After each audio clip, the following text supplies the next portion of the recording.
Olá! Na nossa análise de hoje, a gente vai mergulhar num dos pensadores mais desafiadores da psicanálise, Jacques Lacan. E ele propõe uma virada de chave completa no nosso jeito de entender a identidade. É bom se preparar porque aquela ideia de eu que a gente tem no dia a dia, ela está prestes a ser chacoalhada, e de verdade.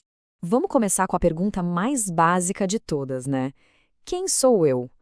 Parece simples, mas para Lacan, a resposta não está dentro da gente, numa essência escondida. A resposta, ou melhor, a própria pergunta, ela começa num lugar totalmente diferente. Ela começa na linguagem.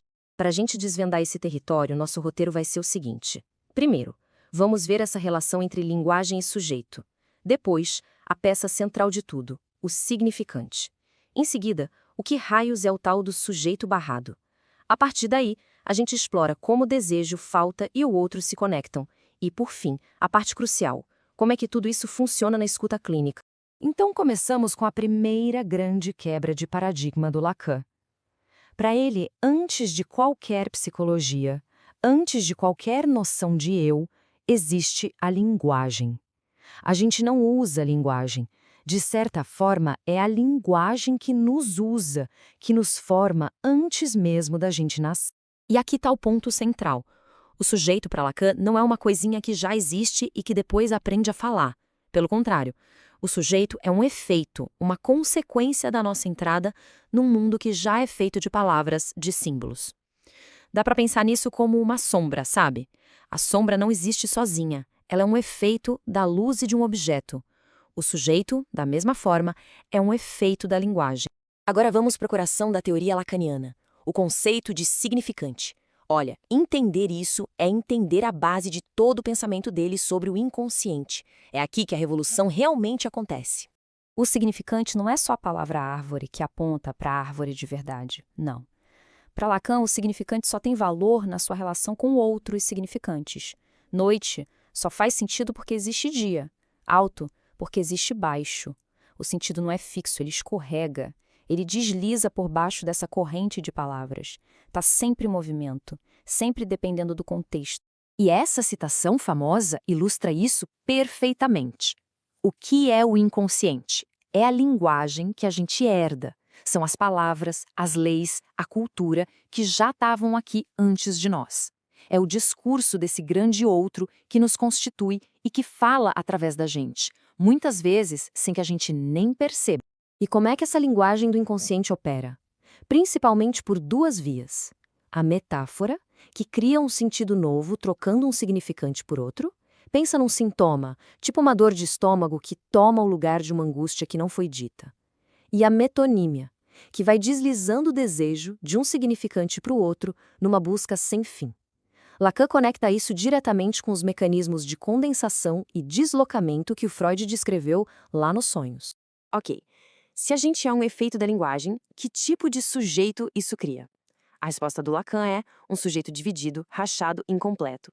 Um sujeito que ele representa com um símbolo bem específico. Todo mundo lembra daquela frase famosa do Descartes, né? Penso, logo existo, que funda o sujeito da consciência, da certeza. Pois é, Lacan parte exatamente daí para virar tudo de ponta cabeça. Lacan inverte a lógica. Para ele é assim. Onde se pensa conscientemente, o sujeito do inconsciente não está. E onde esse sujeito realmente é, na sua verdade inconsciente, o pensamento consciente não alcança. A gente é fundamentalmente dividido entre aquilo que pensa ser e aquilo que, sem saber, nos constitui. E esse é o símbolo que o Lacan usa para o sujeito, um S cortado por uma barra. Ele representa exatamente essa divisão radical. O eu da consciência, o nosso ego que diz eu acho, eu sinto, é só a pontinha do iceberg. O sujeito, o S barrado, é essa entidade do inconsciente, um efeito da linguagem que só aparece nas frestas do discurso. Então, onde é que a gente encontra esse sujeito barrado? Ele não aparece nos discursos certinhos, racionais. Muito pelo contrário. Ele emerge justamente nas falhas, nos tropeços, nos buracos da fala. Nos atos falhos, nos esquecimentos, nos sonhos, nas piadas e, claro, nos sintomas. É aí que a verdade do sujeito insiste em dar as caras. Agora que a gente estabeleceu que somos sujeitos divididos pela linguagem, podemos finalmente entender a origem do desejo. E para Lacan, o desejo não é um instinto animal. É algo que também nasce dessa nossa relação fundamental com a palavra e principalmente com a falta. Para isso, a gente precisa do conceito de grande outro, com A maiúsculo. O outro é a ordem simbólica, é o sistema de linguagem e cultura no qual a gente nasce. É o tesouro dos significantes, o lugar da lei, de onde a gente recebe as palavras que nos moldam e as demandas que nos formam. Como somos constituídos pela linguagem que vem desse outro, alguma coisa nossa se perde no processo, fica uma falta fundamental no nosso ser. E o desejo, para Lacan, é justamente a expressão dessa falta a ser. Ele funciona como uma metonímia, um deslocamento constante de um objeto para o outro, numa busca infinita para preencher um vazio que, por ser estrutural, nunca vai ser completamente preenchido. Tá, mas qual a aplicação prática disso tudo? Para que serve essa teoria toda? Bem, ela transforma radicalmente a escuta na clínica psicanalítica. A prática vira uma consequência direta e muito rigorosa dessa teoria da linguagem. Então, o que acontece? A analista lacaniana não está tão interessada no que a pessoa quer dizer, mas em como ela diz. A escuta foca na cadeia de palavras, naquilo que se repete, nos cortes, nos equívocos. E para isso é fundamental que quem analisa sustente uma posição de não saber, se esvaziando dos próprios ideais para poder escutar o que emerge do discurso do outro. A intervenção é pontual, quase cirúrgica, operando na própria estrutura da linguagem, para revelar o que a fala do sujeito está dizendo sem ele saber. E aqui está a ética da psicanálise lacaniana. O objetivo não é adaptar a pessoa à realidade, não é torná-la normal, é permitir que o sujeito se reposicione em relação à sua própria verdade e ao seu desejo.